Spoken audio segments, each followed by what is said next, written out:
Thank you all for having us here tonight. I'm really looking forward to this. This is a topic of great importance to all of us. And I would just like to start this by framing our conversation with a little bit of an introduction.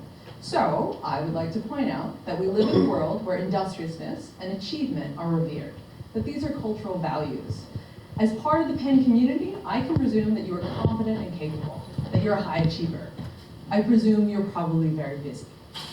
So, when we reflect on how one might internalize the values of industry and achievement, though, we can see that there is an urgency to industriousness, to always be doing, to be busy. And in achievement, we see relentless ambition, where one is in a state of striving. This all sounds quite exhausting. However, the inverse of industry and achievement could be characterized as laziness or even sloth, the mark of wasted time, opportunity, and potential. When performance and accomplishment are touted as great successes, rest, in contrast, can feel unproductive or extravagant. It can even be anxiety-inducing. We could go down a rabbit hole here. We could consider sloth one of the 7 deadly sins. It transforms idle time into wasted time. Many of you have heard the proverb, idle hands are the devil's workshop. Have ideas such as this, as well as others, shaped our cultural history to prioritize industry and achievement over other values? Regardless, allowing time for rest, where we reject the urge to do and to accomplish, can feel like an act of defiance. However, when we really delve into religion, we see the practice to carve out time for stillness. This is evident in Sabbath, the day of rest, as found in Judaism and Christianity, and similarly in Uposatha among Buddhists. The prospect for rest is expansive and can permeate our thoughts, emotions, and behaviors. So I'm very excited to be moderating this discussion today. I have a series of questions for our speakers that are very open-ended and broad, and I hope these ideas resonate with you. Please bear in mind that we're also going to have a Q&A afterwards, so if you have any questions, keep them in the back of your mind, and we'll hopefully get to them later. With that, I would like to begin. As a scientist, I've been studying rest for about the last 25 years or so. Specifically, I'm focused, as you heard in the bios, on the study of sleep. And rest is larger than just sleep, but sleep is certainly a large part of our rest. And now my interest in sleep actually began in 1993 when I was in the fall of my senior year as an undergrad here at Penn. And so I did my undergrad here. I was a BBB major, what's now the neuroscience major. And there was a class offered, BBB 240. It's still offered today. And the first day of class, the professor said, think of it this way. We spend roughly a third of each day sleeping. So in a given day, that's around 8 hours a night. On a given month, that's about 10 days out of the month that you have spent sleeping. It translates to about 120 days per year that you've spent asleep. And if you're fortunate to live to the ripe old age of 90, you'll have spent 30 years of that time asleep. And I had never done that math before, and I was just blown away by that. So of course, we all wanted to know, well, then what is it for? But this was still, the field of sleep research is a fairly young field, and very little was known back then. But there were 2 things clearly that were known. One, there were people who had done sleep and continue to do sleep in different animal species, organisms, and have learned that sleep is ubiquitous. There are no animal species that I'm aware of, and this would include even down to insects, that don't sleep. Sleep seems to be a universal feature of life. The second thing that was clear is the fact that we're not getting enough of it. That lack of sleep is and therefore rest is of epidemic proportions, and it's taking its toll on our physical and mental health and well-being. So about 4 years after I took the class, so this was about 1997, at this point I was living on the other coast. I was living in San Diego, where I had started graduate studies in clinical psychology. And one of my classmates, who I was dating at the time, invited me to go to church with her. And so I went and continued to go, and a year later, I ended up deciding to commit my life as a Christian, to become a Christian. And a few months after that, we became engaged, and we just celebrated our 25th wedding anniversary.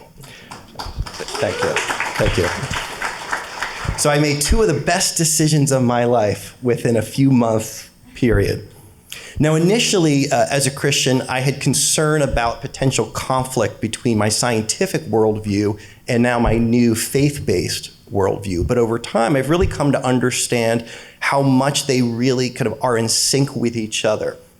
And I think you can, one of the signs that I think I really point to is if you look at the biblical account of creation that describes God creating the universe in 6 days, but on the seventh day, he did a really unusual thing.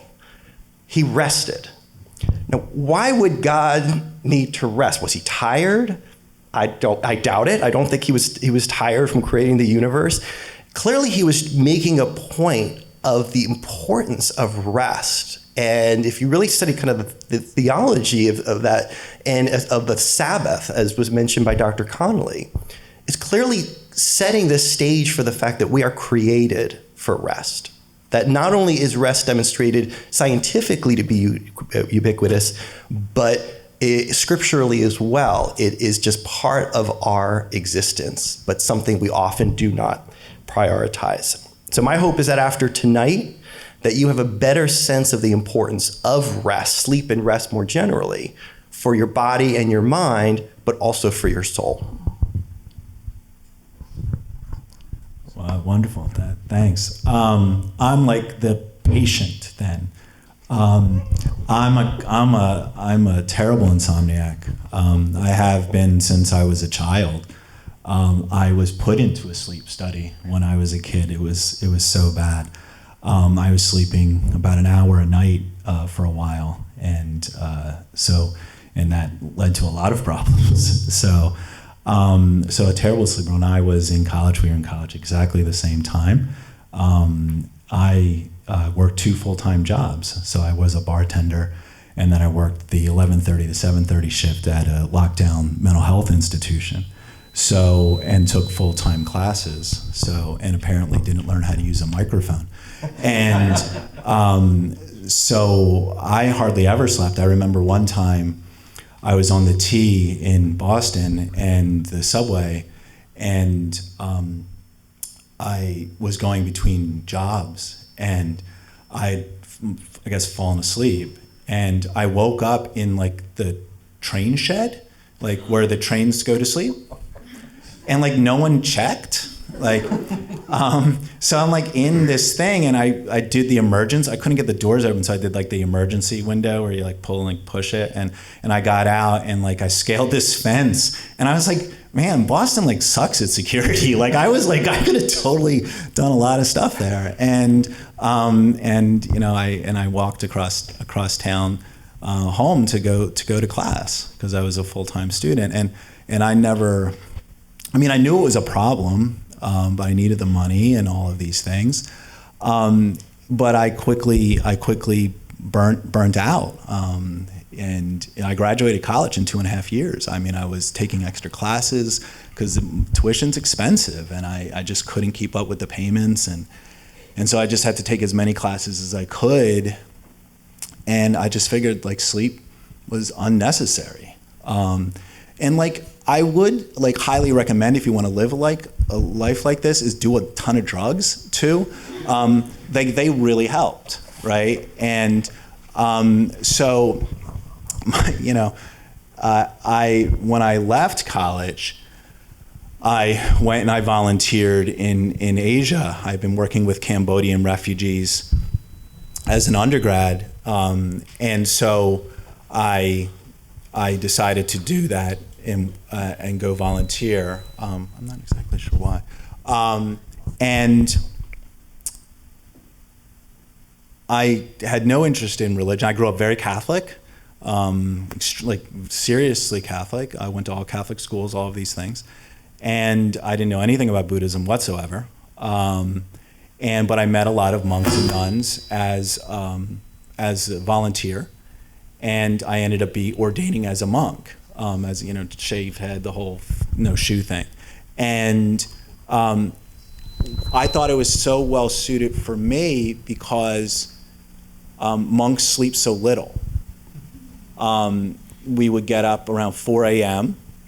and do tasks and things like this, and then meditate, and then we go on alms rounds. You only eat once a day, and so you go on alms round, collect food, and then eat that meal between 7 and 7:30 in the morning, and then that's the only meal you eat, and you meditate, and you clean the monastery and do those things, and you study. So you don't sleep a lot, and sleeping was really frowned upon in terms of sleep outside that very specific hours you're supposed to.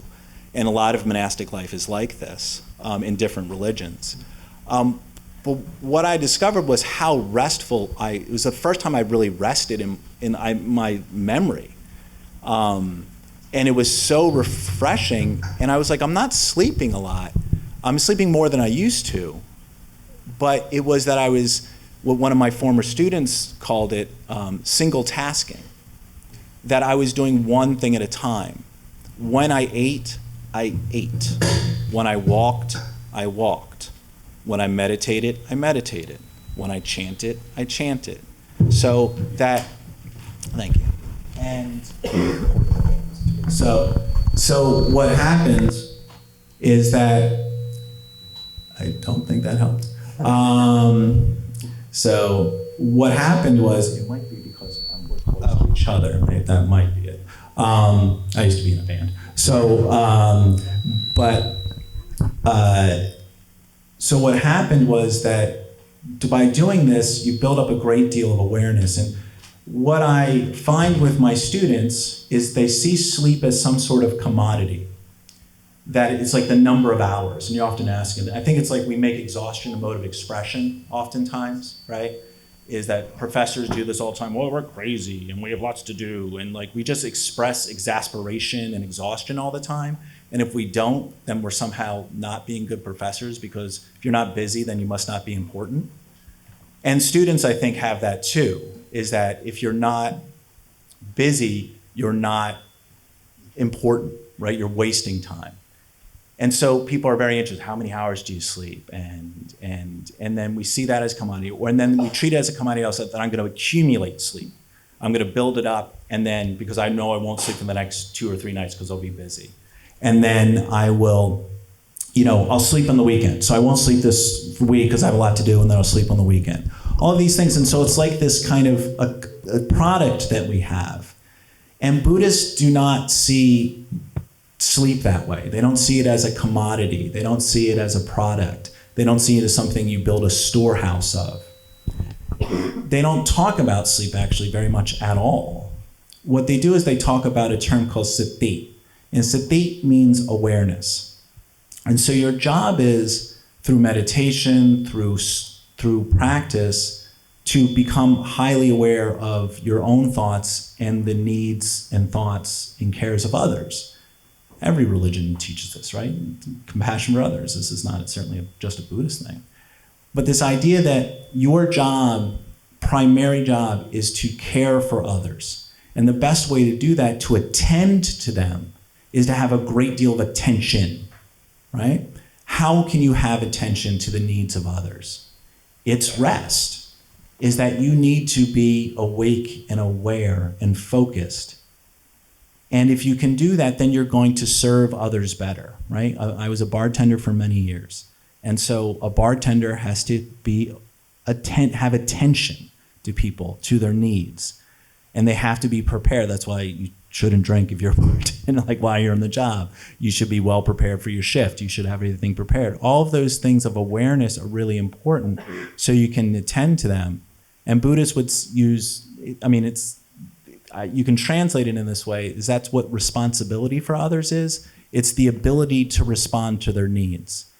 And if you're not rested, if you're not awake and aware, then you're not have the ability to respond to them. And so you're not failing yourself. I think sometimes when we think, we slept too much, we're failing ourselves, or we're not sleeping enough, we're failing ourselves. It really has nothing to do with you. It has to do with your ability to help others. And so how am I preparing to do that? And the best way to prepare to do that is to have attention. And you only can have attention with sleep. I think this brings up some really important points. And I'm curious, given both your perspectives, the extent to which you think rest is accessible to all, or what barriers do you think there are for individuals experiencing rest? Dr. Gehrman? I'd say that there's absolutely differences in the accessibility of rest for individuals. Within the sleep research field, kind of a big topic these days is the concept of sleep health disparities. So the extent to which lack of sleep for certain populations, in particular under-resourced populations, contributes to overall health disparities, because we know that sleep plays an important role in health and well-being. But we also know, and again, and particularly for disadvantaged or under-resourced individuals, they may not be able to get a good night of sleep because they're working multiple jobs, or they're having to work the overnight shift and it's hard to sleep when you're a shift worker, or you live in a noisy or unsafe environment. And so I would say absolutely sleep is not evenly accessible to everyone. Dr. McDaniel, do you have thoughts on that? Well, I mean, I think I absolutely agree, in 100%. Yeah, my parents, they worked 2 jobs each, and so they didn't sleep a lot, but they worked 2 jobs because they needed the money. I mean, Irish people have a lot of kids, and so so that's absolutely important. I would say that's why Buddhists would say the monastic life is so important, is that you should, in a sense, learn how to, in a sense, rest your body. You should learn how to pay attention. You should learn how to do things slowly and carefully. And if you can do that, then monastic training, provides that. And monastic training is free. That's a resource that's open to anyone, that you can ordain for free, you can stay, you eat for free in a monastery, all of these things.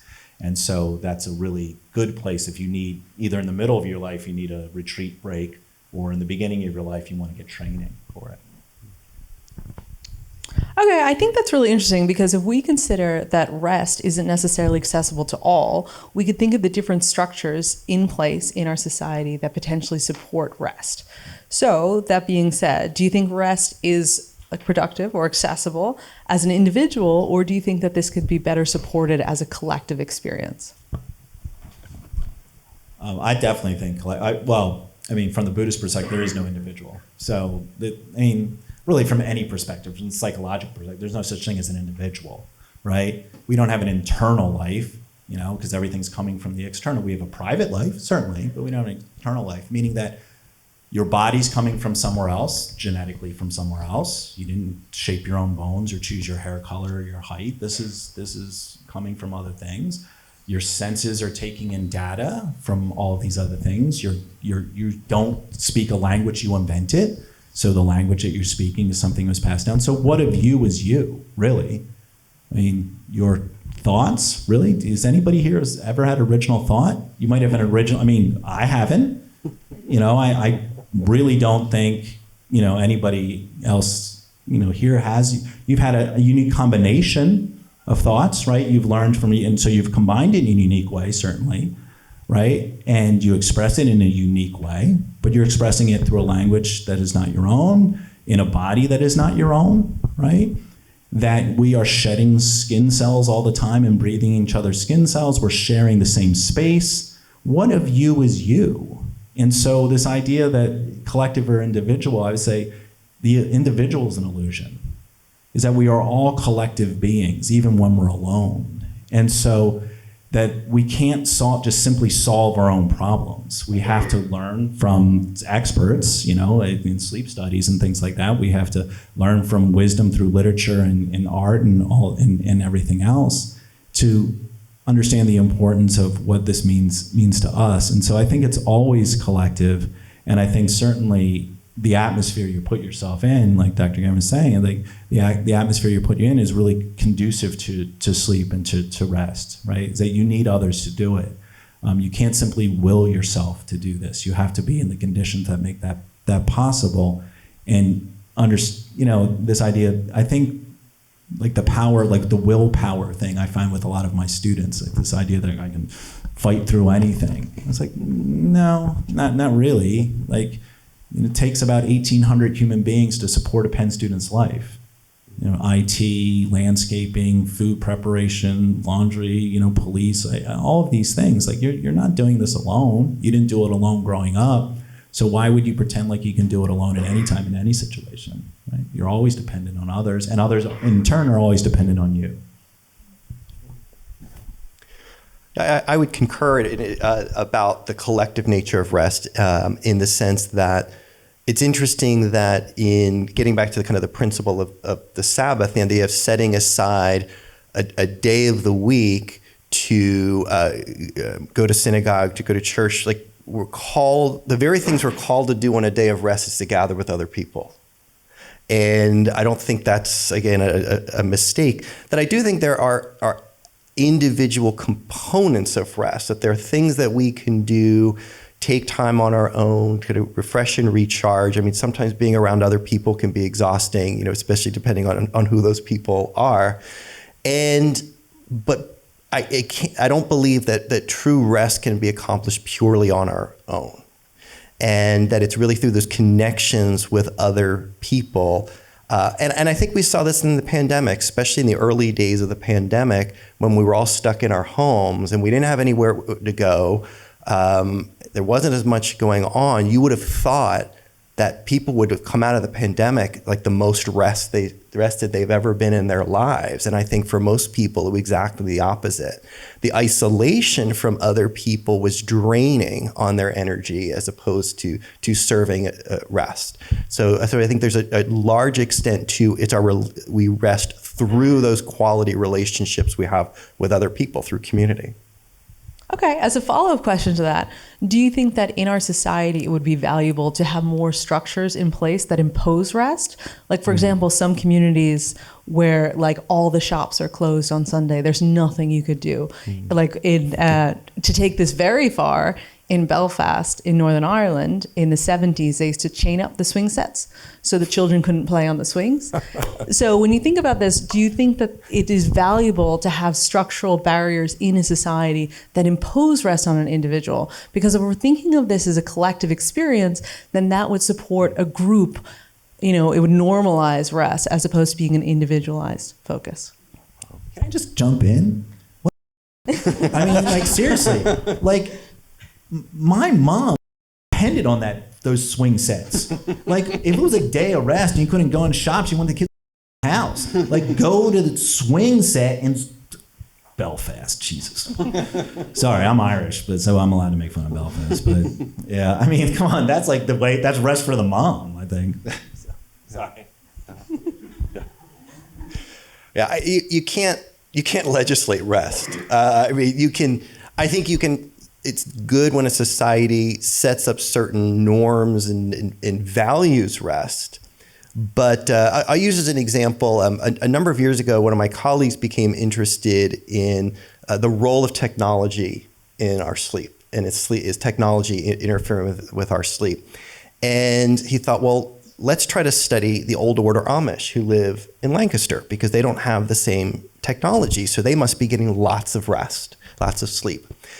So we found some researchers who studied the old order Amish, and we went, and it turned out they had collected data on their sleep. And they were sleeping no more than anyone else because they had gas lamps that they were using to stay up late at night working. And they would get up, many of them are farmers, and they would get up very early in the morning for the crops. So you can put all the rules in place that you want, and people will find ways to avoid rest if they want to. So kind of circling back to some points you had both brought up, do you think that rest has a potential to promote a sense of community? I certainly, and religion, monastic life, and the idea of Sabbath. It's probably I mean, every religion has a form of day of rest or a time of rest. Either like Ramadan, this idea that you have a collective period of restrictions of some sort, Lent, things like this. You have the monsoon or rains retreat in Buddhism. So every religion has a form of this, either that it's one time a year or it's one time a week, and usually a combination of both. And so religion certainly helps in that. And then that you are being brought together to listen. You're being brought together to sing, or you're being brought together to pray or to meditate and things like that. And that's the thing about a lot of people don't realize about Buddhism, is that you see meditation as something you do individually in your room. Most meditation is done in groups, in monasteries and in lay societies too. And so, yeah, absolutely, is that it can promote rest. And then also having that regulatory period, is that you can't do this at this time, but you can do this other things. And so it basically just settles down your day. It measures it out. I would say the Catholic traditions, kind of the offices of the monastic day, which they're called the 3-hour periods that you go through in a monastic day, are really important for this, is that this is time for this is time for this. And I think the more we dictate our own schedules, and with gig economies and working from home, and having multiple side hustles and things like this, is that we are filling in these gaps, and we are taking, we're not following a larger pattern of weekends. We're not following a larger pattern of religious kind of days of rest. And I think that could potentially be very, very dangerous and separate people very much. And I'd add to that I think there's an extent to which, for something to be restful, it can't be too self-focused. That I think if we're just sitting doing something focused on ourselves, that by definition is probably less restful. So I think what community does for us is it helps to give us that other focus. And especially if we're in spiritual community, where our focus is not just on the others, but also on God, that's taking us away from an obsessive focus on ourselves that so many of us tend to have. And so I do think it's that community helps to enhance and really strengthen rest. Okay, great. And so what do you think the impact would be of being unable to rest? So if we look at different religions and we see these ideas of Sabbath and the like, of allocating time to rest in often a community setting, what do you think the impact would be of being unable to rest? We used the term burnout earlier for yourself. I mean, lack of rest is it's hard to imagine not developing burnout, just a physical, mental exhaustion from lack of rest. And I think it promotes that kind of inward focus, and it kind of can become this spiral, I think, of just greater and greater fatigue, but greater and greater self-focus that just it can lead to depression, anxiety, a whole host of negative mental health problems. I agree. I think it's as long-term effects for your health and effects for your family and things like this, and you just anger, just reacting too quickly. And we all know this. When we're exhausted, we tend to not do things more slowly. We do things more quickly. Right? It's like if you're exhausted and you want to get home, you're driving that car probably a little bit faster, and you're riding a little bit more haphazard, right? Because you're frustrated. Mm-hmm. You snap back at your children or your students or your spouses and things like this, your friends, and you react quickly to texts and things like that. And you wouldn't do that if you were exhausted. It separates us from each other, and you don't like yourself at the end of the day, right? You don't like yourself if you're frayed edges and you snapped at people. And I often would get home like late at night and just be like, wow, I wish I hadn't said that to that person. I wish I hadn't waited before I reacted. And I didn't have the technology. There wasn't cell phones at the time, so it wasn't like, you guys can just like angry text people really quickly or overreact. I think they did this thing, the average college student answers a text every responds to a text on average in 90 seconds. That's ludicrous. Like how fast that is. That's the average. That means a lot of people are doing it really, really quickly. And so you're not being thoughtful. You're not taking time to slow down. And I think you can expand that into all the things we do in life, where if you're not rested, you tend to do things quickly and rashly. Can I add one other thing to that? I was thinking I should have mentioned, specifically focusing on the sleep perspective. One of the facts I like to make sure people are aware of is that sleep deprivation, what we do to ourselves on a day-to-day basis is the number one most commonly used form of torture around the world. And so sleep deprivation it's bad enough, that lack of rest, that it becomes torture when it's taken to an extreme. That's pretty grim. On that note, so do you think deep rest is truly possible in the society in which we live, right? Because if people are causing this in their own lives, do you think it's actually possible for individuals to experience deep rest with all the demands put upon us and constantly being bombarded by other stimuli? And to that end, how do you see this potentially changing over time?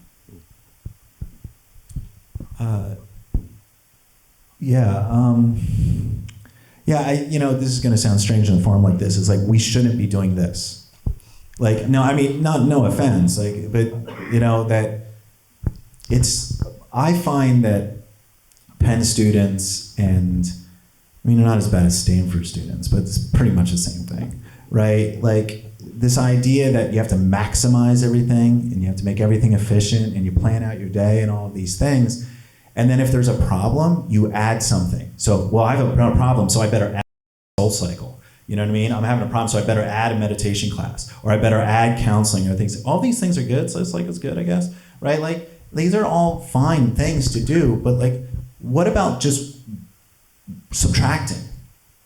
Like subtracting, instead of listening to a podcast on rest, right? Like, I've been on 4 podcasts in the past 2 months on the importance of slowing down. And I'm sitting in radio studios talking about slowing down, and I had to rush to get here, right? You know what I mean? And I'm not being a good dad or a good teacher and all these things, or a good writer and all these things, because I'm doing this, and because I believe in it, I think it's important, but I find it kind of ironic, right? Is that I assume most people are here for Kahn Dynasty, but that's fine. But why not? You know what I mean? Just the fact that it's good. Han Dynasty is good. And so but what if we said, okay, I'm gonna have less variety of food, right? Is that I can just make rice at the beginning of the week and make a casserole or make a soup or something, and then I will eat the same thing. We want all this variety in life. We want all this experience in life. We want to read more. I mean, you said over COVID. For God's sakes, how many students reach out to me and is I want to study these 2 languages or during COVID, I want to bake sourdough and all that. And I'm yeah, or you can just sleep. You know what I mean? It's a gift, right? Stop so much. And it's conditioned. I have a son in college and I have a daughter in high school, and they have to do this engineered well-roundedness that you all do. It's I need a little bit of debate club and a little bit of flute and a little bit of, you know what I mean? I just have to add all these things. My daughter has a longer resume than I do. Just all the clubs and stuff, right? It's it's not high school here. You don't have to be in all these clubs, right? I have a freshman who's in 9 clubs. How can you do anything well if it's just accumulating? What about look at the day? It's not what can I do in the day, but what can I take away? What can I take away? And then we add on to this here. I've been at the last 14 graduations. I've been here 14 years because I've been undergraduate chair. So I hand out the diplomas for my department, right? Every year I hear the convocation speaker, this person impressive this person impressive this person impressive that. They started a company before they were 28 and they published their first novel at 31 or whatever, right? And so all the parents and the students are hearing time after time after time is you're impressive if you've done a ton, right? What about the times you failed? What about the times you checked out? What are the times you ghosted? What about the times that you decided, you know what, I can't do this? That we should be rewarding that somehow. We're saying, okay, this person was mature enough, focused enough to say that, you know what, I'm going to take a few things away. I'm going to do a little bit less today. And I'm not going to add myself to the economy of stress and the economy of opinions. So do less, right? Anybody know who Charles Bukowski is, the writer? Somebody knows who Charles Bukowski is, right? He was a big writer. his gravestone, like I visited his grave. If you go to his grave, there's 2 words on his grave. It says, "Don't try." Okay? Don't try. Highly recommend it. I agree with a lot of that. People, I tend to work fewer hours than most of my colleagues, and I still remain productive. And when people ask me, how am I able to get so much done in less time? And I say, B-level work is fine. Like I feel like one of the biggest barriers to rest is perfectionism. But the thing is, perfectionism is what gets you into Penn. And so I'm always telling my students and mentees and everything, like, not everything has to be perfect. I'm not splitting the atom here. And so it's like, whether I submit a research paper that is A+ level work, or if I express my science in a way that's B+ level work, it's still the same. It's not going to make a difference, in my opinion, in the impact that my work has on the scientific community. So, B-level work is fine. And so I do feel like to get back to your question, I think it is possible in our society, but it means being countercultural, because there's nothing in our society, especially Penn culture, that's going to advocate for this. The way I often like to think about it is one of the main reasons we don't get enough sleep, that we don't get enough rest in general, is let me say it a different way. I think we all understand that, at least as far as sleep is concerned, that yes, the quantity of sleep matters. We need to get enough hours of sleep per night. And I'm not going to ask for a show of hands of how many of you do get enough hours of sleep per night, because I don't know that any hands would go up. But the quality matters as well. I mean, you can get 10 hours of sleep, but if it's poor quality sleep, you're still not going to feel rested the next day. One of the main reasons we don't get enough quantity of sleep, enough quality of sleep or rest in general, is because we want more quantity of wakefulness. We want more hours to get more done. We see sleep as a waste of time. But the problem is, when you sacrifice sleep, when you sacrifice rest, that impairs the quality of your wakeful experience. So you're going to get more hours, but is that going to be nourishing, fruitful, enjoyable time? What we're really created for. I mean, we weren't created to do as much as possible on time on Earth, but we're called to enjoy the life that we've been given, and we can't do that if we're not rested. So I think this brings up some points that earlier I asked you both if you thought that rest is accessible to all. And it sounds like you both think rest is not necessarily accessible to all, like working double jobs, lots of different things, but we seem to all value rest as crucial, right?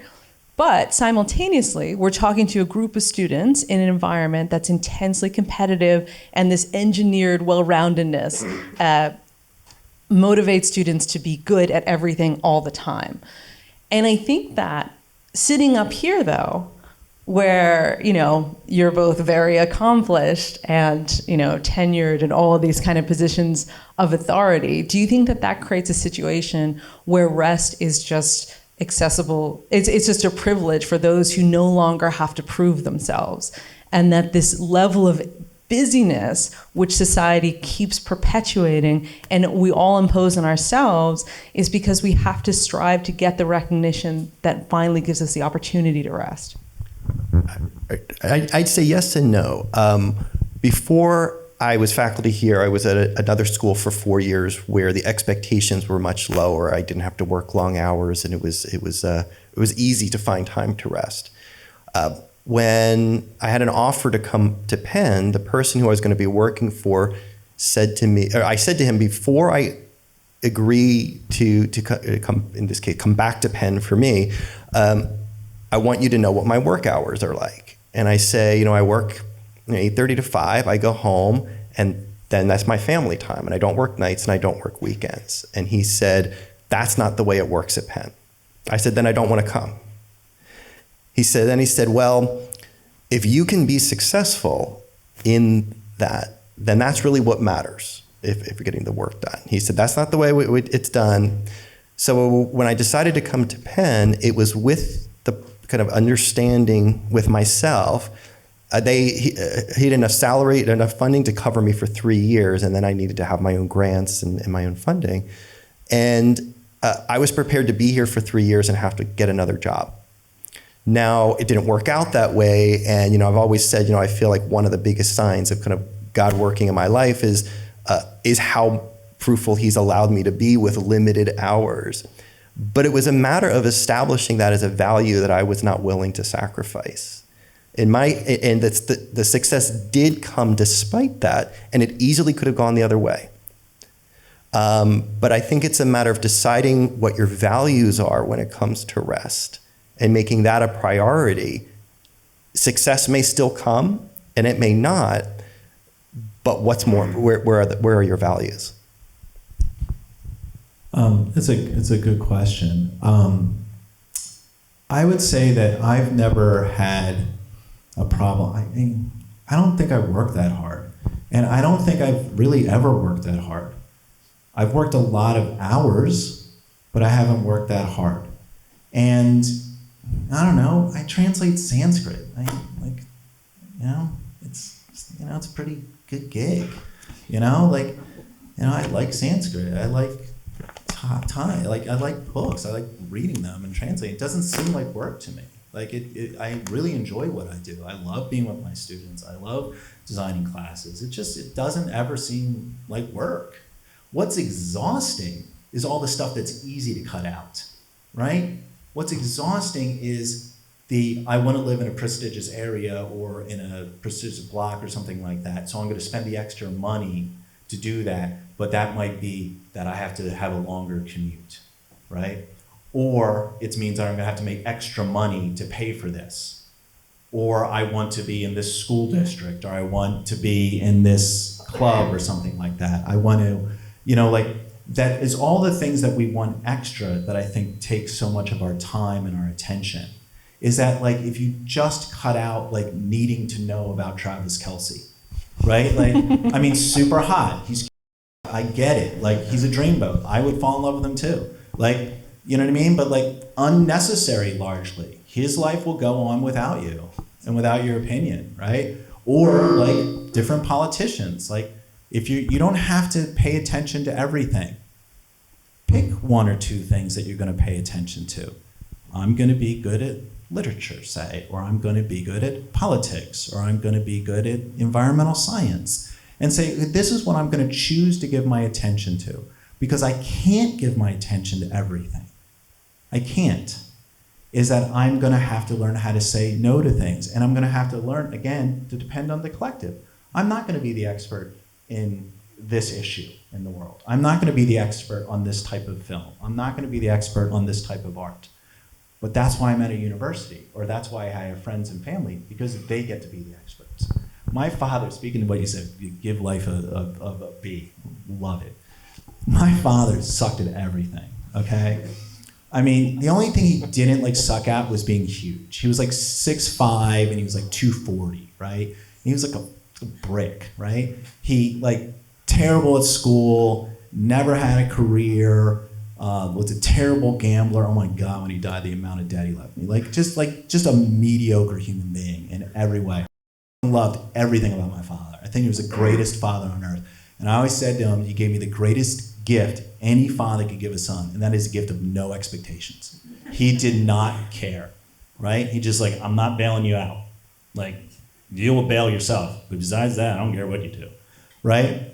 And this idea that, he said to me, he goes, I feel like I'm a gift to other people every day because I gift them with my own mediocrity, right? You know what I mean? The more mediocre I am, the more impressed you're going to be with yourself, right? So give that gift of mediocrity to other people. Say, you know what? I don't know about that thing you're talking about. Sounds great. Tell me more because I'm dumb, right? I don't know about Picasso.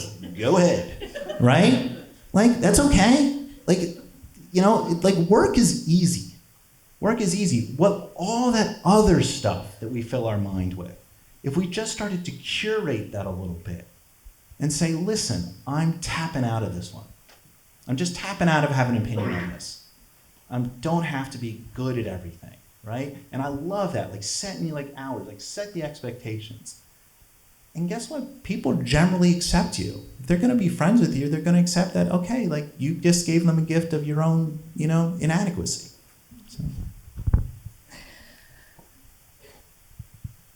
So I think that we're talking about this from a perspective of individuals who've achieved a lot in that you're working at Penn and accomplished a lot.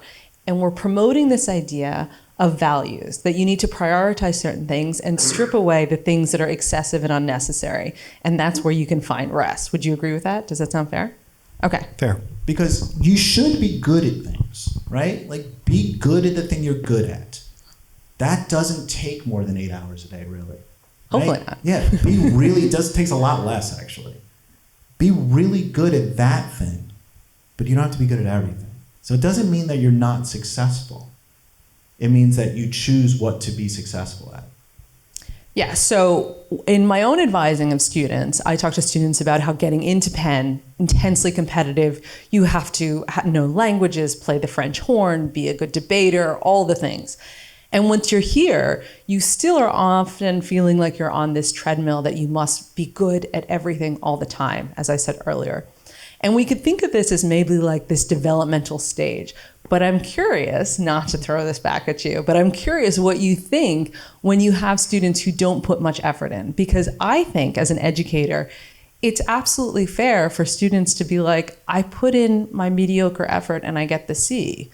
And for that to be the end of it. But what often happens, though, is that feels inadequate from the perspective of the student. They have to do all the things all the time. And I'm wondering, what advice do you give to students who are struggling in your classes because they can't find this balance, right? So I think that at this life stage, they're expected to do everything really well. It's only when you really get to adulthood when you have the luxury of specializing, right? Where you don't have to get good grades in 5 courses simultaneously. So when you have students struggling in your classes, which we all do at different times, what advice do you give to students? Because as I see it, you could say like, well, if you're not doing well, that's just that's fine. It's fine to just do poorly. It's just not your semester. But what do you think is the most productive advice to give to students who are struggling for different reasons? I guess a few things. First of all, I think it depends on who's defining the fact that they're struggling. And what I mean by that is, like, if a student comes to me and they're saying, I'm really not doing well in your class, I'm really having a hard time, and I look up in Canvas and they're getting like a 93%, which for some of you is like, oh, I'm only a 93, I get it. But then I think my advice is like, relax, a 93 is really good. And and especially at a university like this, I mean, the problem, and my students here get tired of hearing me say this, is that part of the problem is to get in here, everyone was at the top of their class. I bet a lot of you were valedictorian, salutatorian, you were top 10 in your school, you were a great athlete, you had all these things, but you throw all those people together in the same school and not everybody can be the straight A student and everything. People don't know how to handle that sometimes because that's where their identity is based. So I think when it's the super high achieving student who's actually doing, in my opinion, well, but not by their standards, my advice is change your standards. The flip side would be, and I know that's not an easy thing to do. It's easy for me to say that, but it's not an easy thing to just flip that switch. But then the student who truly is struggling, like they're working really hard and they're barely passing or they're getting a C, and then it's a matter of trying to help understand what are they doing now and are there things they could be doing differently to be more successful. Or, and this is always the hardest question to ask students, is like, is this the best environment for you?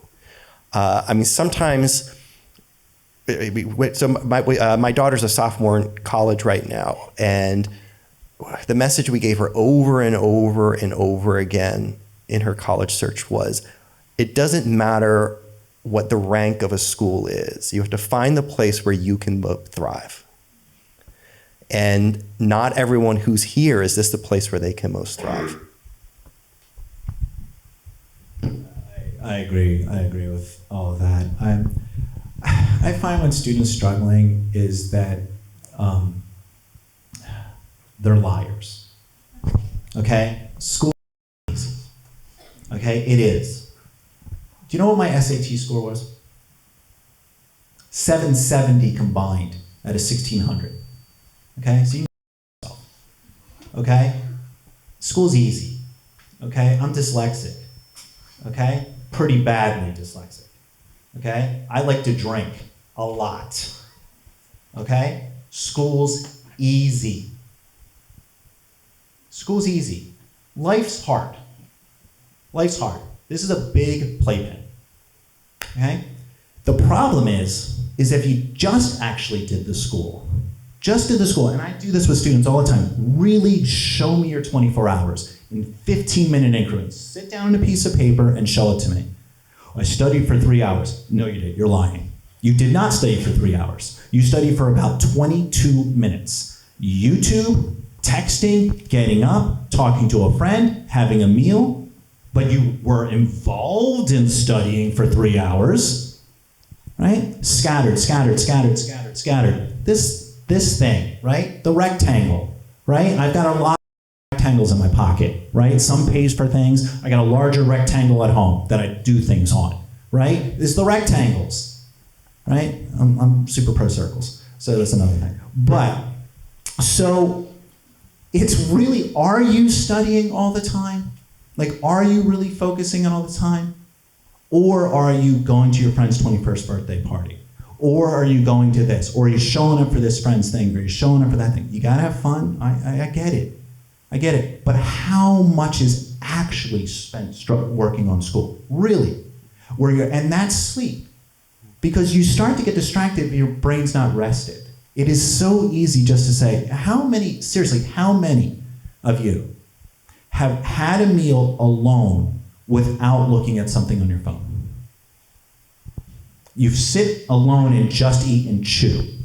No phone. I'm impressed. Almost no one I know can do that. Is that they either have to eat with friends, or they have to watch YouTube, or they have to check a text. They don't actually just eat. So that short meal turns into a long meal. Or how often do you get to a thing where you say, you know what? Okay, I'm really gonna study tonight. I'm really gonna start at 8 and I'm gonna finish at 11 and I'm gonna get a good night of sleep. But you get there at 7:54 to sit down, it's like, oh, 6 minutes. Well, I got 6 minutes. I'm gonna go into this, and then it's 8:13. And then it's 8:21.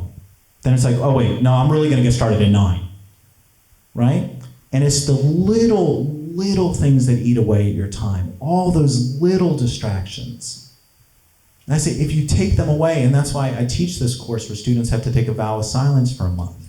No cell phones, no computers, no emails, no speaking to another human being. Okay? They can write notes, they can see people, they can send them on, they just can't speak. They can't use a cell phone, that's it. Right? They have to get up early in the morning every day with their group. Okay? I'm so amazed. You do that, the grades go shoot through the roof.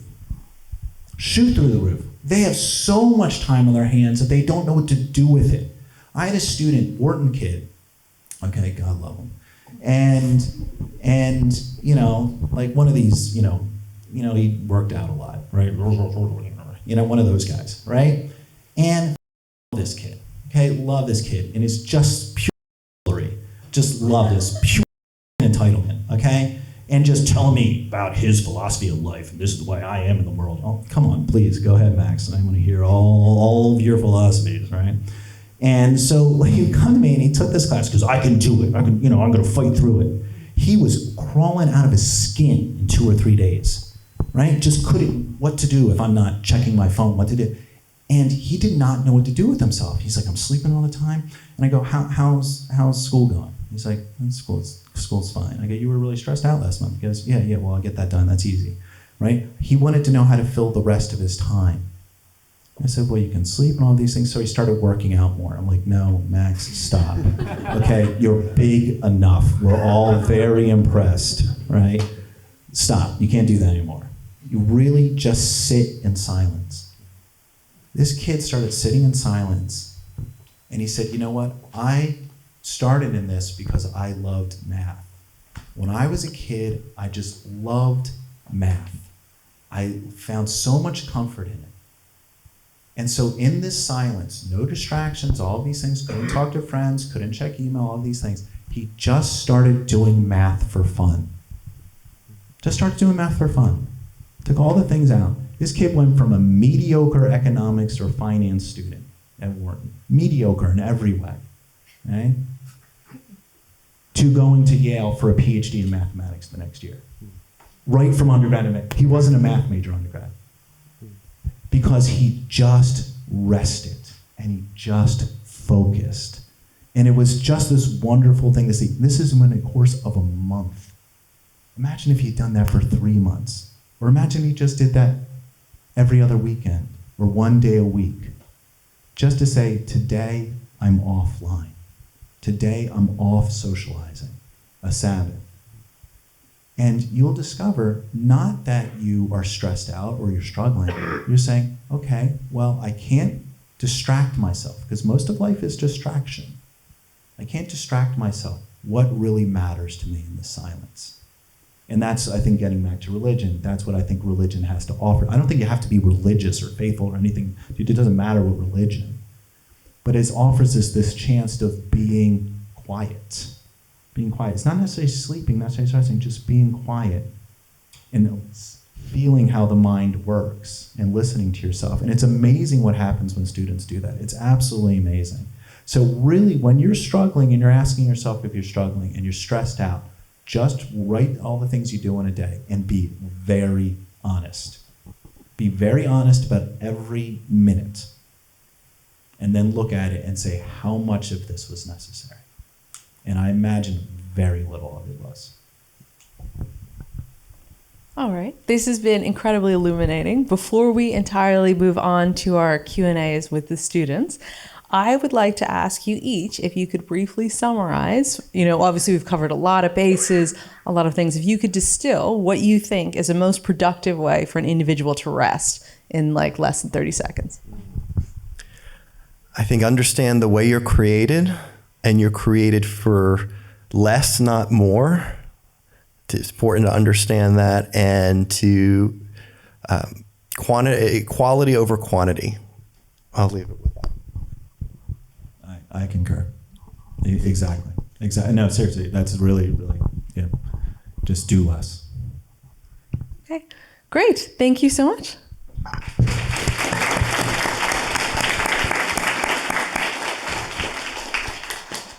So now we are going to have the student question and response, or the audience question and response time. I think we have microphones coming over to us. Okay. Do you want to just raise your hands? Here we go. Thank you. While I was listening to the panel, I couldn't help but think that a very large number of the suggestions that you made are very strongly disincentivized against by some of the foundational institutions of society. Education, the private sector, you recognized it yourselves in a lot of your comments. And so I'm very curious just to focus on the education system. What kind of structural or meaningful reforms would you both suggest to the education systems that a lot of these practices of relaxation could be implemented?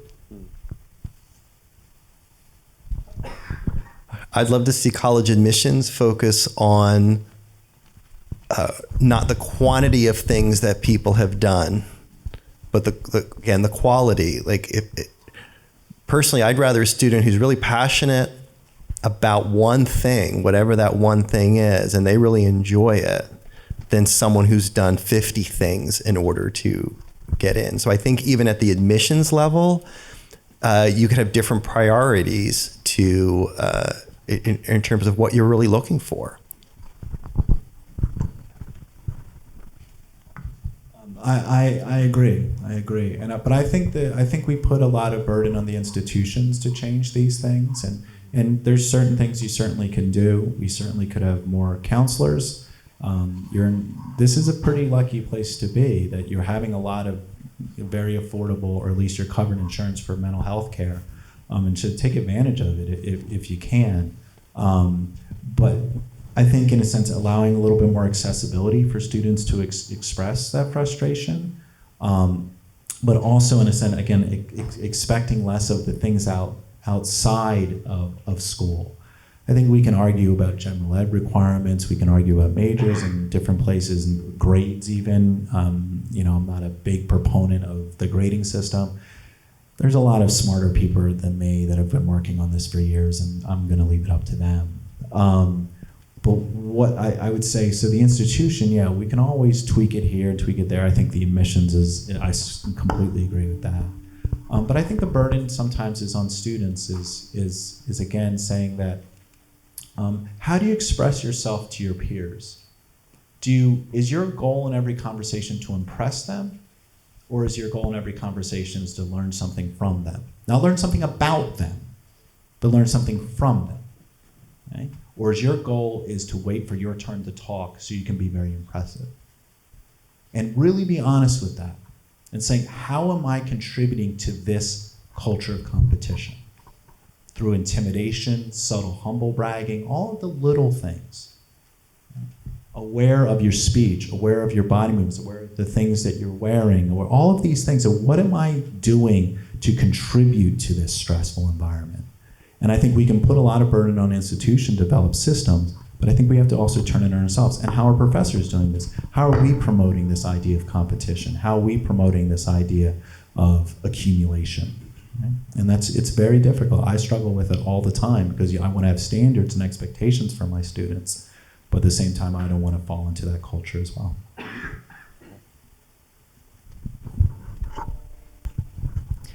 First of all, thank you both so much for all the insight and wisdom. My question is a bit facetious, but I do mean it in good faith. Is it possible to rest quickly?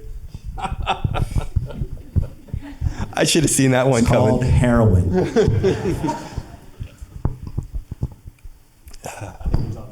That's heroin. Yeah.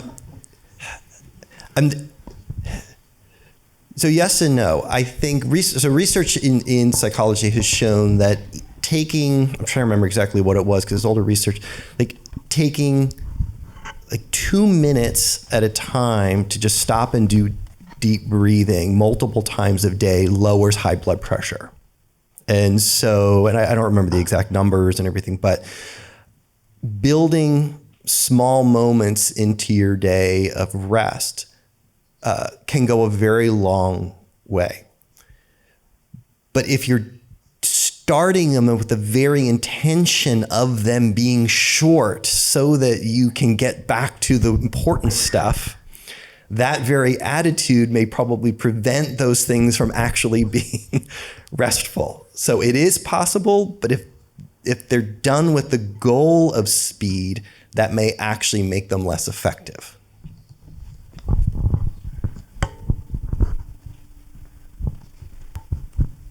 Hello, I wanted to ask, can chronic sleep deprivation in teenage years lead to mitochondrial dysfunction and fatigue later in life? I'm trying to think. So one of the problems with the sleep deprivation research, there's two types of sleep deprivation research. One is these highly controlled experiments that look at the effects of short-term sleep loss. And I don't recall if any of those studies that I've seen have looked specifically at impact on mitochondrial function, but it just wreaks havoc on everything. So I would probably put that on the list. And the other end is kind of these epidemiologic studies that show that kind of chronically not getting enough sleep increases your risk for a whole host of problems. But what we don't have is a lot of good research in the middle that looks at kind of more highly controlled studies, but for more than like 2 weeks at a time. And so I would say probably, but I can't cite a study to support that. Yeah. Yeah. Hi. Thanks for talking, guys. I was just wanted to talk on the topic of moving slowly and living slowly so that you just rest in how you live. And I try to do that when I walk down Locust or going to class. But I'm going to get a B in my class right now if I have one more tardy. And that's pretty stupid. My professor doesn't like me. Leave earlier. No, I mean, yeah, I think that, I'm joking around, but But yeah, I mean, but ask yourself why, this is important to me. Not before I start to walk. What was I doing before I start to walk? And that's why I said the whole 24 hours. Oh, yeah, right? that's And ask yourself, and sometimes you really won't have enough hours in the day. Like sometimes you won't. Sometimes it's so much stress and there's so many things to do that you won't. But first start and be on, and it sounds like you are. It sounds like you've already started with this. Saying, really, how am I going to do that? And I think that's a good start. And then you're going to have to learn how to start tweaking that, right? And then you're going to have to really maybe, plan out the semester. Sometimes you can't plan it out that much, right? You have to take certain classes for your major, and sometimes they're across the campus. I mean, there's things that are out of your control, right? But say, okay, well, this is really a priority for me. So when I'm looking at classes, let me think of how to space out my days. How do I do, And so it takes a lot of long-term reflection on it. But I think you're already started on this. And so don't get a B for that reason. Get a B for just sleep, you know what I mean? But not for being late, but start more slowly, or find out, okay, how can I incorporate this different in my day? Right? Yeah, and I also think that it's not just that aspect, but so many other aspects of society. People who want to live more slowly and more meaningful can't. It's hard. You can't. You have to do your homework when you need to, not when you feel ready to. Right. And so, how do you live in a place like this when that doesn't work? Well, then I think going back to Dr. Gehrman, why are you living in a place like this? I ask myself. Yeah. I think that's a really important question to ask. But then again, what do you do? Switch to a college that's easier and. Yeah. But then there's also other real facts of life that you have to contend with. And the thing is, you'll survive. Yeah, that's you know what I mean? Yeah, I agree. Most of us are competing against the other 1% or 2%, right? That's what we're worried about, saying, well, it's going to be the end of my life if I don't get this job or that job or this job or that job. There's jobs, right? There's other things to do, right? And so, but if you want these things, fine.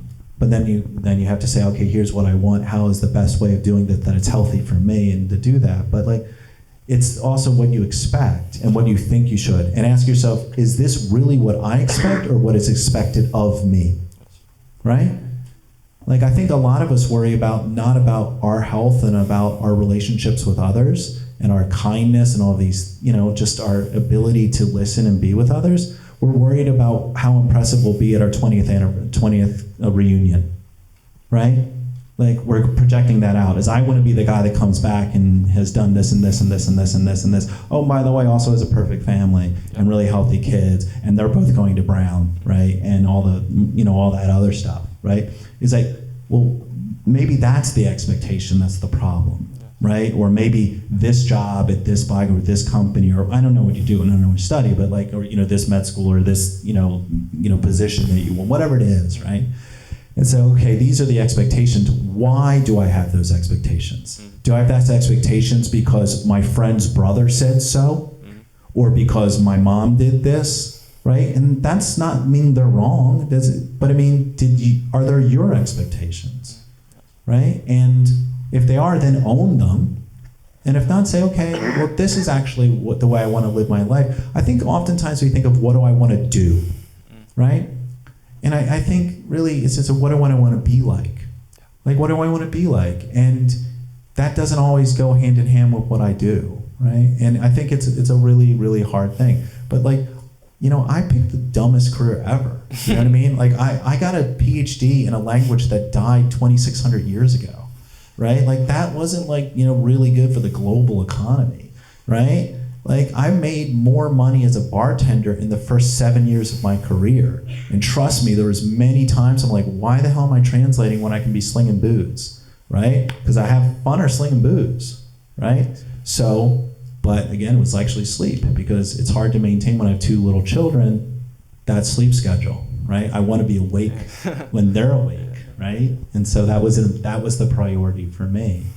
So yeah, it's really thinking, why do I want this and expect this? And can I do with less, or can I do it different? It doesn't have to be less. We don't think it is less, it's just different. Yeah, that's great. Thank you. I had meant to look up this website to get the person's name who runs it. She has a great Twitter feed, but I forgot to do that this afternoon, probably because I was doing too many things. And but she has an organization called the Nap Ministry, how are you aware of it? She sees rest. She argues that rest is a form of social protest. And I think that just captures it so well. I highly recommend looking her up. Thank you.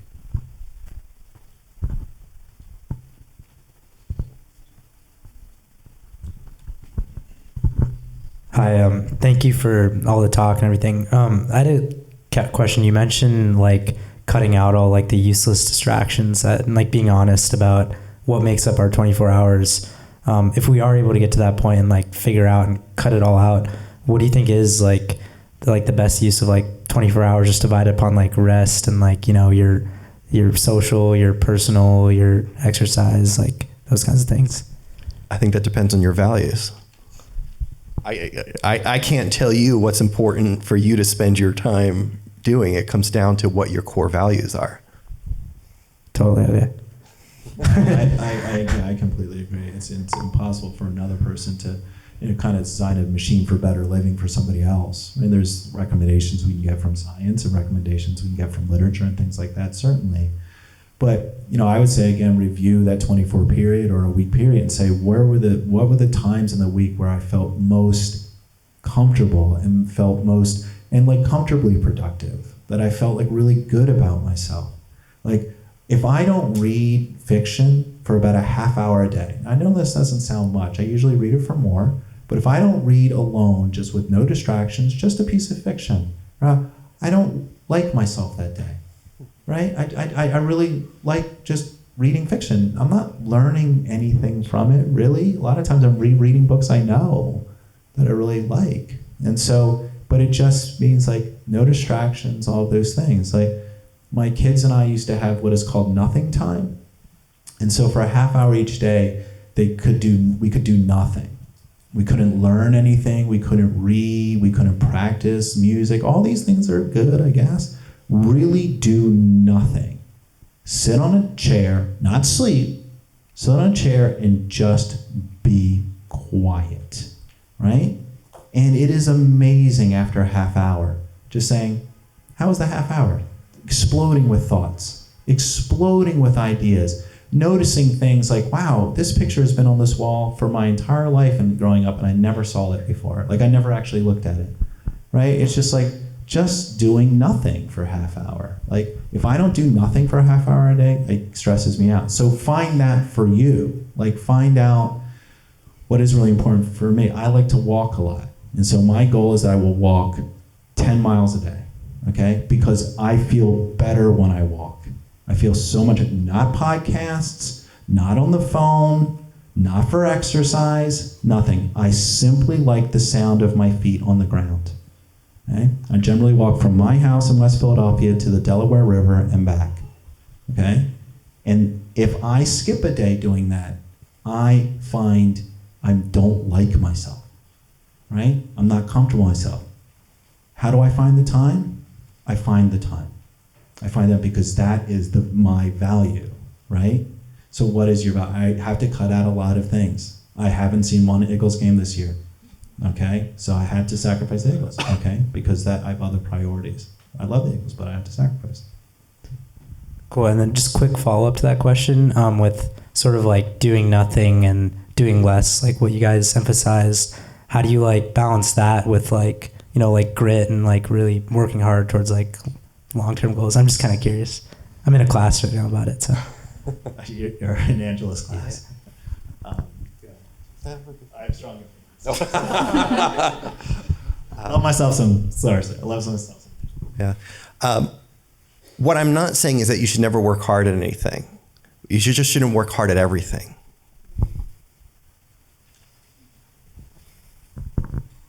Thanks. Grit's not grind. There's a difference. Yeah, just to elaborate on that, for those of you who aren't that familiar with the idea of grit, it's the idea of passion and perseverance. But Angela, who we're referring to, Angela Duckworth at Penn, really is also points out in her book and in her research that there's also an emphasis of focus within this idea. Grit isn't designed to be applied to everything. It's the idea of finding the thing that you really care about and are invested in. So I think this notion of grit actually is not discordant with these other ideas. I completely agree. Yeah, I Yeah. think it's really misunderstood about her work, and she is not a proponent of grinding yourself to the bone at all. No, if you know her, she's not at all. It's a lot of balance. But I think that's actually all we have time for in regards to questions. I would like to have, I was sent this quote from Maya Angelou, which I think kind of nicely summarizes some of the things we talked about today. So I will read it. Every person needs to take one day, a day in which one consciously separates the past from the future. Jobs, family, employers, and friends can exist one day without any of us. And if our egos permit us to confess, they could exist eternally in our absence. Each person deserves a day away in which no problems are confronted, no solutions searched for. Each of us needs to withdraw from the cares with which will not withdraw from us. And I think that the idea of withdrawing from the things that won't withdraw from us, we didn't discuss this directly, but I think this kind of circles around a lot of the concepts that we've talked about today. Not to put words in your mouth. No, I think that certainly resonates with me, that I think we overestimate our own importance, and when we are spending our time and giving our life to things that are beyond us and are more than just our own self-satisfaction, then absolutely that's where meaning comes from. It was a beautiful line. I agree completely. Yeah. That seemed like it was a really nice time to wrap up, and it really would have been eloquent, but it turns out that we're going to do more questions because the food's not here yet. So keep that moment in the back of your mind as being very poignant. However, we can take more questions if we have any other questions. Sorry, I had one question. In fields like startups or business where overwork is a competitive advantage, I'm curious, is part of finding rest acknowledging that you might lose for rest? If anyone should be willing to take that gamble, it's entrepreneurs who seem to have no fear of failure.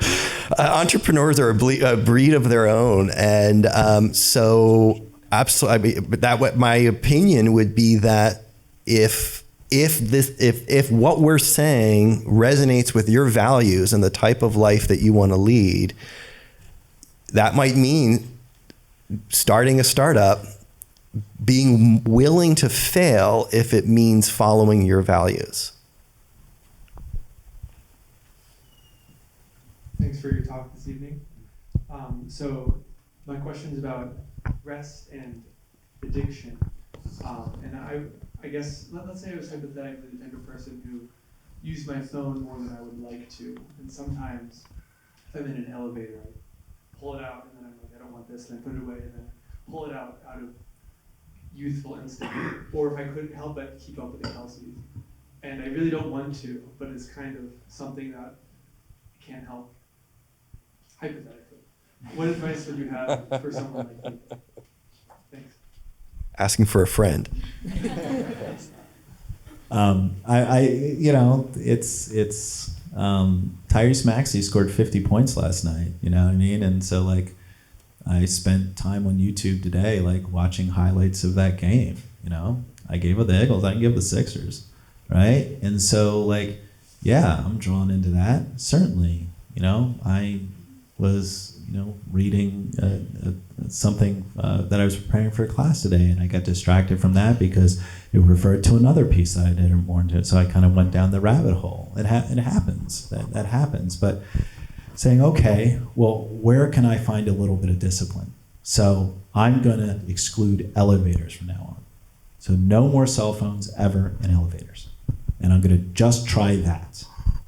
And then I'm going to try saying no cell phones before 9 a.m. I'm just throwing that number out there, right? Because the world will survive without me, right? As Maya Angelou said, the world, So let me try that. You were conditioned, your friend hypothetically was conditioned to pick up that cell phone all the time, right? You can condition yourself out of it. But you were conditioned slowly without realizing it. You can condition yourself slowly out of it. You can't just say, cold turkey, I'm going to do this, right? Because you're talking about addiction. That's a real addiction, right? Is that, okay, the conditions, I conditioned myself to this, how can I condition myself out of this? And they're both slow processes, right? Yeah, I'd add to that. I think there is a discipline part of this, that these are habits, these are patterns that take time to build. So, one of the things that is part of my routine, is a very common practice for a lot of Christians, is I start every morning with a time of prayer and scripture time. And that's an important part of my day. And that's a discipline I have built. But the flip side of that is there is probably never going to be a day in my life where I'm not thinking, well, maybe I'll read a little less or I'll pray a little less today because I think I might have some important emails on my phone waiting for me. I would love to get to a point where there's not that constant pull to do more. And I'm not convinced that pull is not going to be there. So I don't want to make it seem like if you build these patterns, if you follow your values, that it's then going to become easy from then on. It's a constant struggle. Hi, I have a question kind of building off of that. So I'm going to struggle to word this well, but I hear everything you guys are saying about values and how it really comes down to what is more important to you. Is it rest, or is it succeeding in the cultural way against this top 1 to 2%? And so my question to you is as you are having both, do you think there is a way that you can intentionally do both, in the position that we are as undergrads, or is it just something that you really do have to just choose? I'm going to choose rest and I may not end up in that 1 to 2%. Can I answer? So Jamie, I know a little bit about you. Dynamic freshman, very good in my class, totally impressed. You're succeeding, at least in my class. The other classes you might suck at, I don't know. But succeeding in mine, okay? But you say the difference is between success and rest. I think that's a false dichotomy. Okay? Ask yourself, again, what are you doing in your day for success?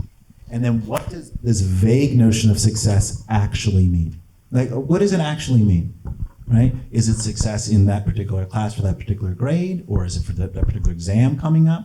Right? Success is just this kind of ambiguous notion that we throw in the future, right? It's just, one day I'll be successful, right? But you will never actually get there. Just say you get everything you want, this gene position, this family, the car, whatever you want in life. I don't know what you want, right? You get all, when you get there, you're gonna see okay, now I'm in this atmosphere and my friend wants more. So I have a new version of success, right? It's I've done very well at this, but now I want my kid to do even better. Or I want, in a sense, I own this house, but now I don't have a shore house. That success line is always moving in how we define it, right? I don't know if you want to be a novelist or you want to be a physician, whatever, okay? But it's too vague of a notion. So say, okay, it's not a distinction between rest and success. It's say, okay, what am I doing right now that I want to do better at? That I want to be, feel that I've accomplished something at, feel good about what I'm doing. How am I going to do that? How am I going to do that and get rest? And see if I can do those both and then say, okay, what's the next thing? What's the next thing, right? That it doesn't have to be so far in the future, right? I mean, the old kind of, it's a very kind of, old, I think we all know this, little line from Buddhism. It's that the journey of 1,000, miles starts with a single step. Okay, if you're always looking at that horizon, you're not going to pay attention to your feet. Pay attention to the next step, right? And then that makes life so much easier to do that, right? Say, okay, these are the things that I feel I have to do, not for a vague notion of success, but to do well at this so I can do this, right? And generally that's how life works, but we forget that, right? I mean, that's actually how life actually works, is that you just do this to do this to do this to do this, and hopefully you won't end up where you thought you would have. Hopefully life will surprise you, right? I mean, life would be boring if it didn't surprise you, right? But you're doing very well in the class.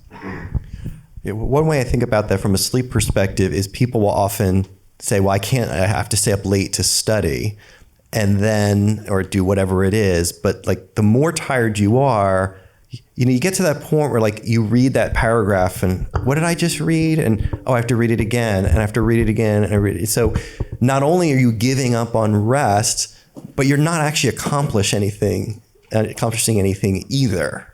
And so I think we fool ourselves sometimes that when we are not sleeping, we're not resting, that we're being more productive. And I don't think that's as true as often as we think it is.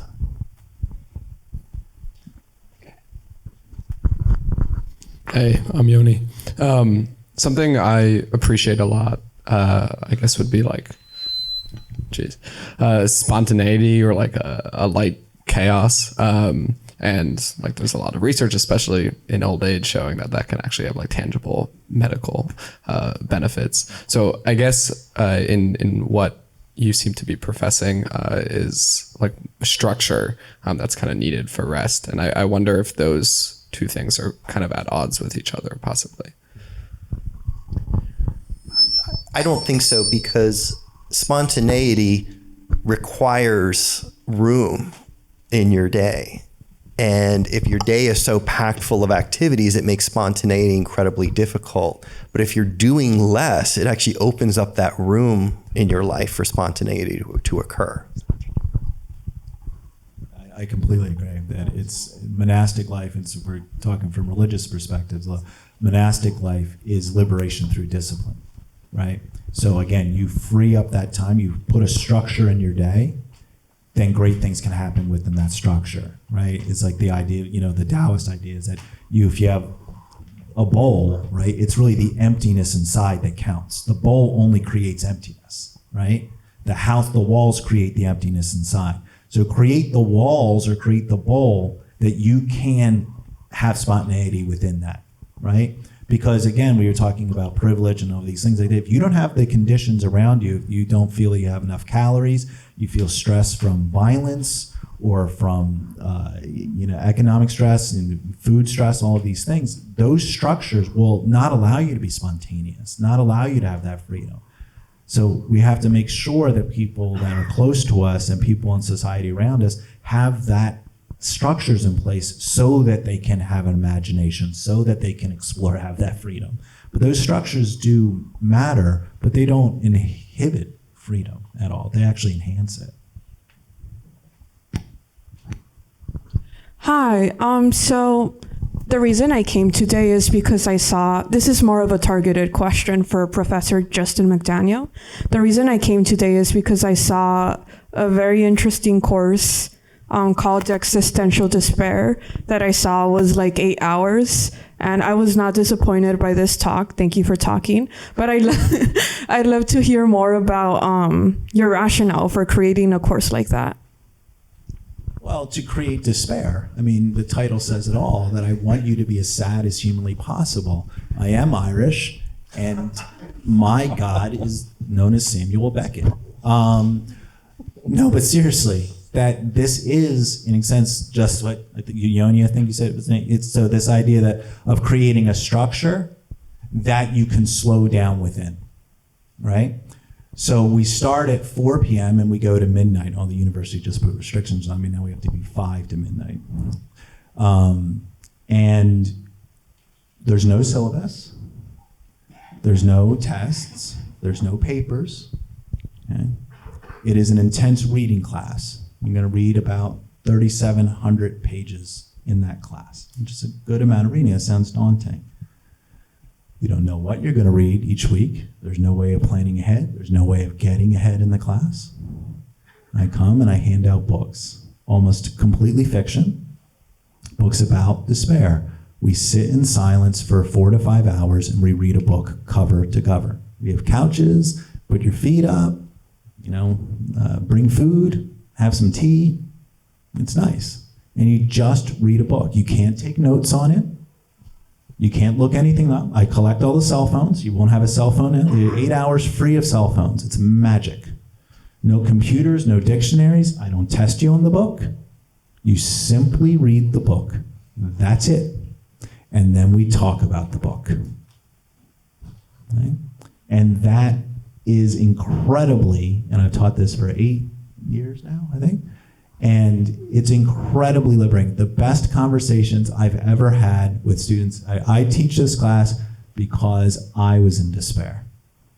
Students were so sad to me. I would say names like James Baldwin or Chris Isherwood or Maya Angelou, right? And he would just get blank stares, right?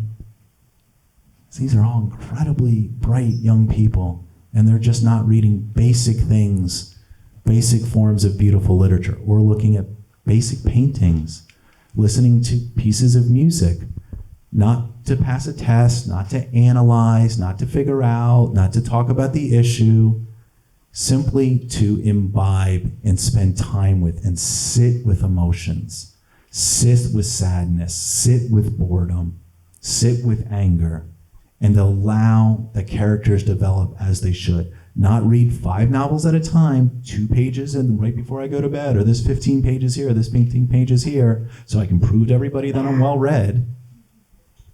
1 book at a time, all in silence, then discuss. Right? So it is not about taking your time or spending a lot of time or overworking you. It's the exact opposite. It's about a retreat to actually remember why we loved reading, right? The books are very, very sad, but life's very sad. So we can exercise these sad muscles in a safe environment instead of just constantly trying to get away from those sad moments in our day. And so that's why I teach the course, and thank you for the question. Hi, I'm Alan. Thank you for talking. And this is actually going off of what you just mentioned, the idea of just like losing quality. And I think I previously was recommended by a professor to read this thing called Zen and the Art of Motorcycle Maintenance. And there's this concept that universities are losing its value and people are forgetting what their purposes are and these sorts of things. And I was wondering if you also agreed with this like perspective and whether there's like a clear path in like dealing with that. You've mentioned like your existential despair class is almost seeming like a way to combat this, like reading 5 books at a time and not really in depth actually appreciating things. But it seems a little less feasible given the way that our society has kind of structured what productive work looks like. And I was wondering, like, do you first of all agree with that universities are losing quality? And then the second one is, how do you like go about reinstalling that sense of quality in ways beyond like an 8-hour course where you're forced to interact with things like in a very high quality or like a conscientious manner? I think there's things that the university can do, but I want to echo something that was said earlier in terms of a lot of it is, what do you do? And I'll use my class as an example. So I teach basic intro psych. I have 200 students in my class. I typically get about 40 to 50 on a typical week actually showing up. We have great discussion. It's really lively. I feel like I come out of there feeling like I've learned something new each week from the discussion. And I hope the students seem to be getting a lot out of it. Well, what about the other 160 students who are not there? I record my classes, and I know that a lot of students don't come because they can watch the recording of the class at double speed and get through the class much faster. So the class meets for 3 hours once a week. So they can get the material in an hour and a half instead of 3 hours. Isn't that a better use of time? And that may seem like that's a great way to be more productive, but it flies counter to everything we've just been saying. So yes, there's things that the university can do, but are you pursuing your courses in a way that you're actually maximizing what you can get out of them as well? I think no matter what the university does, if students don't approach classes with that desire to actually engage and learn, to have a quality more than a quantity experience, it doesn't matter what the university does. I completely agree. I think it's very easy to get trained in something. We really can train ourselves in something. We don't need 4 years of college for it. Okay? Say if I want this thing, I want to be trained to do this thing well, why do we have this college model? Just there's apprenticeships, there's skills. You can go work in the lab or go work at the publishing office. You know what I mean? Just do that. We can train people well. Education and training are different things. Okay? So if you're coming to four-year university, you're coming for an education. If you want a training, just do the training. Do the training. This is a very privileged place to be. And this idea that I get this time to have an education and hopefully build up practices and habits that will exist for the rest of my life. So I can see the rest of my life about education, right? And about learning. And that will apply to my job, sure. But the job is one part of your life, right? You have to live with, there's divorce and there's sickness and there's people dying. There's, like my brother came to me, he's a lawyer. It's completely different from me in every way. Wonderful person, my brother. Okay? He applied to one college, St. Joe's, went. He applied to one law school, Widener, went, right? He went, and this is like reminding you, he looked into what is the easiest law I could possibly do. Bankruptcy, by the way. Bankruptcy. He works 9 to 4, 5, right? Some weeks a little harder, but most of the time he spends time with his kid. He coaches his couple of his kids, sports teams. Happy. Interesting. Yeah, he's bad days, certainly. All things, but he's pretty fine. It's amazing. And all of these things, I want to do this, I want to do this, I want to travel here, I want to learn all of these things. And it's just like, man, my brother's much happier, right? But the thing is, it's funny when we have people die in our family, he came up to me and he goes, well, you're good at all the sad stuff, so can you do the emotional side? Because I'm going to fill out the forms. I'm going to fill out the cremation forms and all these things. And it was just like wow, but I'm the sad one. You're the happy one. Shouldn't you be giving advice to things? But it's no, that's your work. You've spent your time worrying about things in life and being sad, so you're good at that job. I've spent my life actually living. So, do you know what I mean? And so I really value him for his perspective is that. He's he's very present with people when he's with them because he's done things, he's been quite successful in what he does, right? But, very steady in what he does. And so sometimes I do a lot of these things because I have to remind myself to get a little what he has, right? And so how can I do that? How can I say, okay, I want to not have all the choices in the world, right? It's like, if you go into CVS and there's one form of shampoo, that's the shampoo you buy, right? And guess what? It's probably going to be okay, right? But all the choices, it can be overwhelming, right? And so do we see life as that? How can we cut down the number of decisions we have to make and do less? And so education, in a sense, is this way of reflecting not in training ourselves to do things, but reflecting on why we do it. And I think that's really, really important to say, how am I going to be when I graduate? What type of person do I want to be? And how am I going to continue that? Not simply what I want to be good at.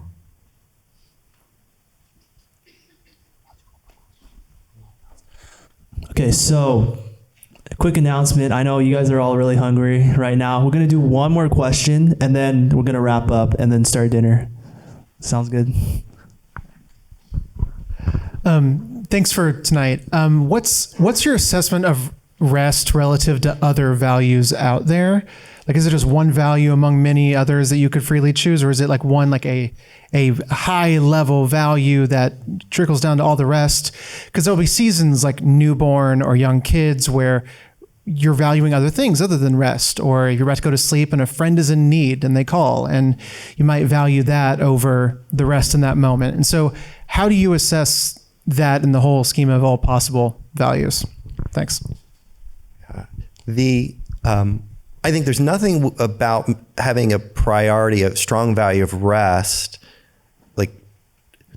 Everything has to have its place in our value system. And so I would never say I need a good night of sleep tonight, but my friend's in trouble. They're on their own because I need to get my rest. I think it's a matter of it's one part of a value system.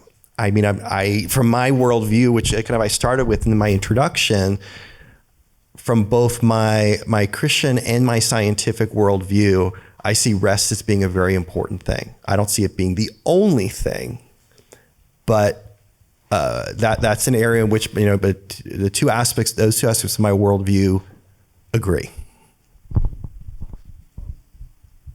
I absolutely agree. But I think just echoing what something you said before is that you're not going to be very good at helping that friend if you're exhausted yourself, right? And so, that how can I be the best and most aware and most attentive person? And oftentimes that means I need to think about my rest so I'm prepared to help others, right? That I'm, ready to respond to their needs.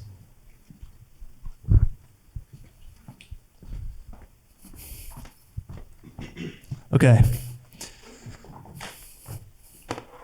So thank you guys for the insightful questions and wonderful conversation. Let's give another hand to our speakers tonight.